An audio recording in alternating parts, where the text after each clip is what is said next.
You know what sound that is, folks. You betcha it's another Noon Whistle. I'm Chris Trottier. And I'm John Anzalone, and we're here with L Spring and Medicoil. Welcome, team. Thank you. Thanks for having us. Thank you. Yeah, why don't we start out with you guys going kind of around the table there and introducing yourselves.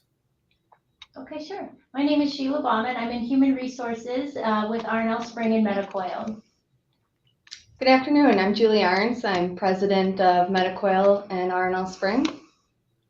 Hi, I'm Doug Wilkin. I'm the vice president of operations. I retired after 30 years at a Fortune 100 company, and this is my second career. Good for you. Hi, I'm Amanda Frazier. I'm an HR generalist for both L Spring and Medicoil. Hey, John, what a great group here. And I do, you know what, sometimes we'll have to come back and define what retirement means, because I think we've had plenty of people on here who have come back to a second career. But I just want to announce that Medicoil, L Springs is a great partner of the Elkhorn Area School District. They're always very active, willing to listen, try new things, a great place to work. And we couldn't be more excited to celebrate them as our first employer. Well, technically second, but kind of our first real partner for October's manufacturing month. So thank you. All right. Woohoo! Yeah, Thanks for having us. you got some stuff on the table there. Tell us a little bit about what L Spring and Medicoil do, and what do we got on the table there? Yeah, sure, I can chime in. Just trying to showcase some of our larger products that we make.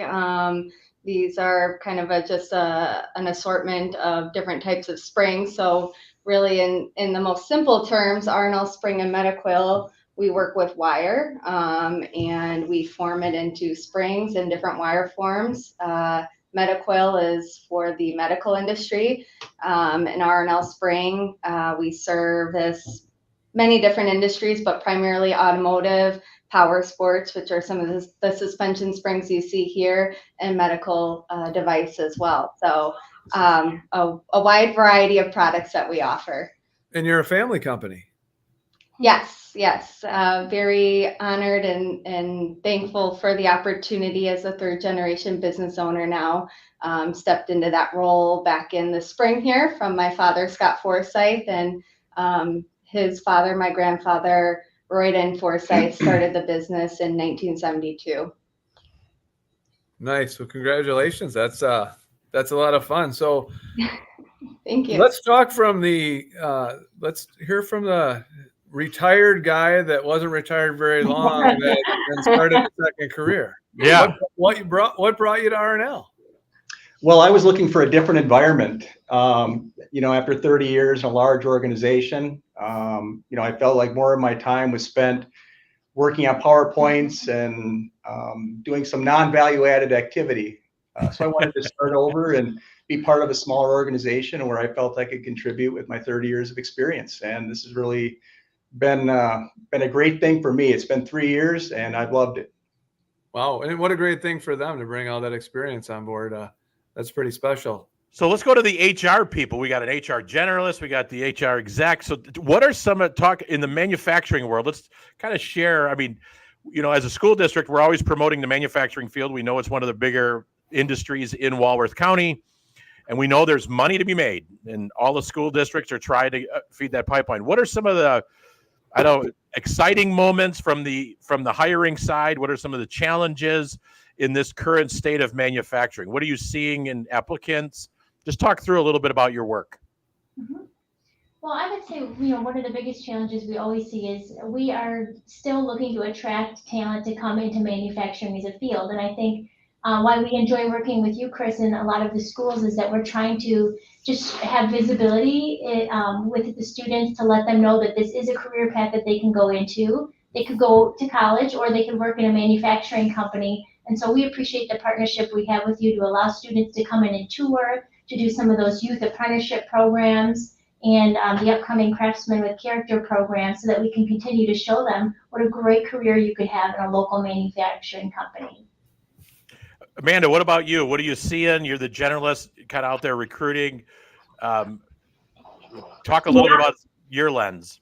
Yeah, so I've only been here for a little over 2 years, but a huge reason why I decided to come over to the businesses is I went to high school in Lake Geneva, lived in Lake Geneva, had never heard of either L Spring or Medicoil. And that was during a time when in high school, it's like they're pushing you to go to college. So no faults to the businesses, but it was mostly, the high school kind of shielding you and, what university are you going to? That's pretty much the only questions they would ask. And no fault to them. That was just kind of the trend back then. So my huge thing is wanting to get into high schools, and not just high schools, but just organizations in the community, and share who we are and what we do. And manufacturing is a great career. It's what keeps Wisconsin moving. So my big thing is getting out there. That's great. Well, after the noon whistle, like you might have a waiting list. So, I mean, so Julie, as family business, you're stepping in, what about the last 6 months as CEO? Is that correct? Yep. Yep. So knowing that generation, it's been in the family, the company's been in the family for generations, third generation. What is like the value system that your family has instilled into manufacturing and this company? What are you most proud of? Yeah, absolutely. I mean, it's just been an amazing history, and we're so thankful for the successes that we've had. But really what it comes down to is we wouldn't be successful without our employee base. That's what makes our company, is the talent and the people that we draw in. And we can't make these products without them. We can't have the skill set that we have without them. So really, what my grandfather and my father have instilled in me in the business is making sure that we're giving back to our employees and treating them well, and all the different things that we offer here. That's really important to me and something to continue forward. So I think that's probably at the top. But one of the things that my father also was, very successful at is investing back in the business, especially with the technology that we have in spring making, and just putting everything that he earned back into the business to continue to see it grow and prosper, and make sure we have the best technology that we can in the industry. So it's really important that we're able to continue to do that as we continue to grow. How many employees do you have?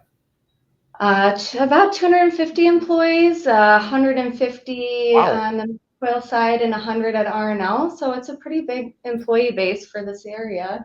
Yeah, very good. Very good. So I'm going to ask your employees, what do you love about working at L Springs and Medicoil? Like, what if you were to give a 30-second elevator speech to why somebody would want to come and work at L Spring and Medicoil, what would be your reasoning? Personally, I have a similar story to Doug, where I came from large, Fortune 500 companies, and similarly felt like I was doing non-value added work. You're sitting in board meetings, you're sitting with executives, you're doing PowerPoints, and there's something about working for, your family, the Forsyth family, where you feel like you're part of a small family organization. You see the impact that you have on the employees. And, you can just walk out on the floor and help somebody and make a change and see the impact of how that changes other people's lives here. It feels so much more meaningful to work for a small company. It's very authentic, and it's very rewarding. Yeah, I would just add, the appreciation of the work-life balance. From my background, it's you really don't have a choice on overtime. And just to give you one example, we don't mandate overtime, and that's a pretty hard thing to commit to, because there's a lot of business challenges that occur, and I think the leadership here really appreciates the people and the fact that they have lives outside of here. So I think the work-life balance has been very refreshing for me. Amanda, what about, let's just, you've been out of high school probably shorter than most of us, at least John and I. John, I mean, you really look good for your age. I wanted to say that. Yeah, People don't realize it. I'll stop. Anyways, so what would, if you were to advise some young people, you kind of talked about your journey, like it was college in the environment that you were at Lake Geneva, like, what would be your 30-second elevator speech to somebody, a young person, on why they should, consider the manufacturing industry, or more importantly, L Springs and Medicoil? Yeah, more importantly, us for sure. You're working with and for people that care. There's so much uncertainty going on in the world, and big businesses, small businesses are making, drastic changes, and you just know that here they're practicing what they preach. They truly care about their employees, and they're going to do what's best for the employees. And I think especially now the younger generation, they care more. They want to get out into the community, and we support some non-for-profits, and we have the work-life balance and the flexibility where, we're kind of changing and being more flexible to appeal to, the younger incoming generations. But the family that you're working for here cares. You're not just a number. So let me give you a scenario. 2 employees come in, both interview. One has more experience in the field than another, but the other seems to have really good value system and character. What do you think? Personally, I would say values and character. Okay. If they have a mechanical aptitude, then we can pretty much train them and mold them to whatever skill set we need. But I think we do a lot of value and personality hires. Probably more so at Medicoil, just because the skill set's a little bit different there, but it still works out over here too. But I think character and value go a lot further. Experience is always important, but we're trying to mold and grow somebody that goes the other end. Mm-hmm. Sheila, do you guys have a youth apprentice right now? I think you do, don't you? We do. We do have a youth apprentice, and he's doing a great job. Is it from Elkhorn High School? Yes. Yep. Yeah. And so what's nice about that is it gives the student an opportunity to rotate in different departments to see every little part of the plant, from our grind area to our coiling operations, shipping, receiving. They see a little bit of everything, and it gives them a chance to experience what a manufacturing career would look like while learning and going to school. So Kind of a springboard into the career. Oh, I like that. Yes. Exactly. Those are called dad jokes for all the listeners. We might use some of that in our recruiting if you don't mind. We'll steal that. That's fine. All we care about is if that's on a marketing page. John's, we want some royalties at the Noon Whistle. So that's all. And if that just means donuts once a month, we take that too. Donuts, that's a deal. Oh. No, that's great. Well, that's awesome. No, we really appreciate you guys coming on, and congratulations, Julie, on being moving into this position and taking over the family business and keeping it going strong. I think this is kind of like we were talking a little bit before the show started. We love telling stories because people don't realize, John and I are both in very unique positions as district employers. Not every school has a community engagement coordinator or a director of strategic partnerships. And so when you talk about value added, which was brought up twice today, this is one of those value added opportunities where we can develop relationships, we can develop partnerships, we can tell people's story, we can give kids opportunities that maybe never would even thought it was an opportunity. And it can only happen, as Julie talked about, with great people like yourself. So we really appreciate you guys coming on. No, we appreciate you inviting us, and we enjoyed the opportunity to work with you. So thanks for everything you're doing for the community. Yeah, you bet. John, what do you think? How do you want to close today? I mean, we got to come up with something pretty creative with this group. I mean, one worked for a Fortune 100 company. The other one worked for a Fortune 500 company. We got to be pretty witty here. What do you got? Well, that was about the time I got nervous when I started this Fortune 500 stuff. I'm like, whoa. Pressure's on. It is. I thought we could finish with dad jokes, but then I thought better yet, we should probably finish with what does everybody like to do in the fall? Oh, I like that. I like not in the spring. Way to tee it up. All right, let's go around the room. What do you like to do in the fall? Let's hear it, Sheila. Honestly, I love the pumpkin farms. We're out, Walworth County has a pumpkin farm, so it's nice to get out, pick a pumpkin, have some hot cider, and just enjoy the fall weather. All right, keep going clockwise. Here we go.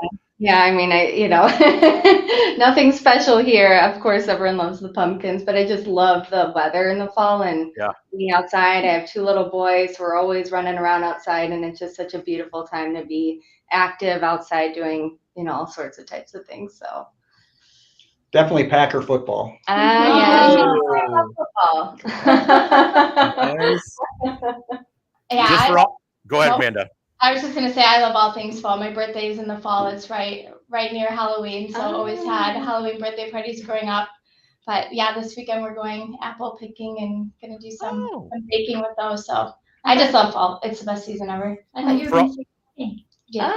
Yeah. John, what about you? What do you like in the fall? Well, I'm going to use my airtime wisely for this one. And I love being outside, but what I love even more is it's my wife's birthday and our anniversary in October. So what's not to love about that? Yeah. Wow, Man, you are a wise person. I'll give you that credit. Yeah, for me, I'm going to say what I just did this fall. I'm going to recognize Elkhorn alum, my daughter. So I get to drive up to UW Eau Claire. And if you haven't been, it's beautiful. The leaves were turning.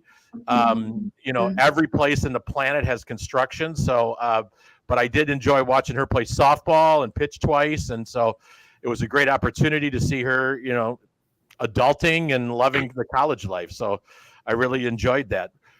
Well, Julie and everybody at the Medicoil and L Springs team, we thank you for being a part of this. We're so appreciative of you pulling over. We really do know you guys are busy, and this was one of our better noon whistles. So thank you, and we love the team concept, and I'm sure we'll be in contact about YAs and craftsmanship character and other opportunities. So, John, anything else before we go? Just thank you. Appreciate your time. And Great I do want to. message. Yeah, thank you so much. And before we go and we hit that horn, because we got to get back from our lunch, I do want to do a quick announcement to congratulations to one of our tech ed teachers, Mr. Austin Thorson, who just received how much from Harbor Freight, John? $50,000 from Harbor Freight Tools for Schools and a toolbox for the auto shop. And it happened to be purple, so that I like that. Yeah. So congratulations to Austin. He was one of 25. 25. Yeah. Yep, and 900 applicants. So well-deserving to a great teacher who spends a lot of time and impacts kids. So on that note, everybody wave. Thank you so much for being on the Noon Whistle. Let's find that whistle. About that time. Take care. John, it's not working. There it goes. There we go. All right.